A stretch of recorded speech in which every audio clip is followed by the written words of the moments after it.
Alright, so with all the new VeraLux scripts that Riccardo has been rolling out for us for use in Siril, it can feel like Easter sometimes searching around for the hidden eggs. Well, he heard your cries and he put together a guide that can run within Siril that'll show you the order of operations in which you should be using all of the scripts. So let's check it out. My name is Rich and you're watching Deep Space Astro.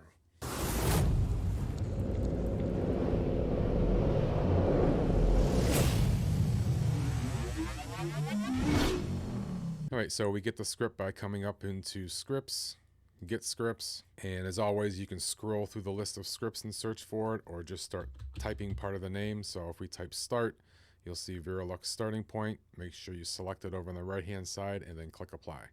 Now if we come up into scripts, Python scripts, VeraLux, and VeraLux starting point. Again, this is just a guide. It doesn't do any processing for you. It doesn't have any functionality outside of just showing you the order in which you should be using the scripts. It's not in stone though, so it's just a starting point for you. Like I always say, you can experiment with the way that you use anything within Siril, including the scripts from VeraLux. So this is nothing more than the recommended approach. You're welcome to, again, experiment with the workflow. So it starts with a linear phase. If you click on each of these, it'll give you an overview of the tool, as well as the goals and the core features of what it'll do for you. I'm not going to read each and every one of these for you, but it's a one-stop shop for all the scripts. And he will keep this updated as things change for existing scripts, and for any new scripts that he releases, he'll also insert them into this workflow too, I'm sure. As you see here, at the bottom of each and every one of these is a link to my videos for the scripts and how to use them. So if you prefer to watch a video to learn how to use each and every one of the scripts, at the bottom of all these will be a link to my YouTube video. So let's quickly just go through what this workflow is. So Nox is the gradient killer, so this is our background extraction, and then you would move into Silentium, which is your denoising program.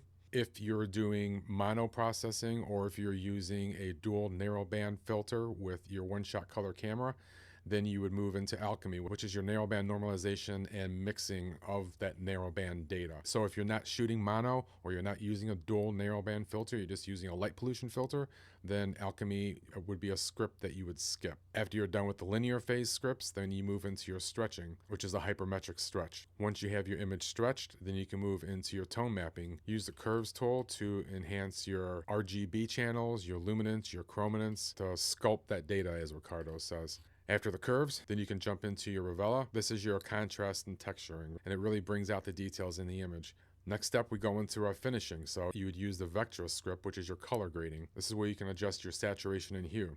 Once that's complete, then the final step is to go into your star composer, and this is the script that you would use to take your starless image that we just ran through with all these previous scripts and recombine it with your star masks. Down on the bottom, obvious what these are, but we'll go over them. On top, we'll keep this script on top, so if you click back into Siril, it won't lose focus. The little coffee button here will take you to Riccardo's site, so you can make a donation if you wish to support his work, and I highly recommend that you do, because he's really been putting in the time for us. The little home button here will just take us back to our default screen that we saw when we were opening up the script. Closes the script, obviously.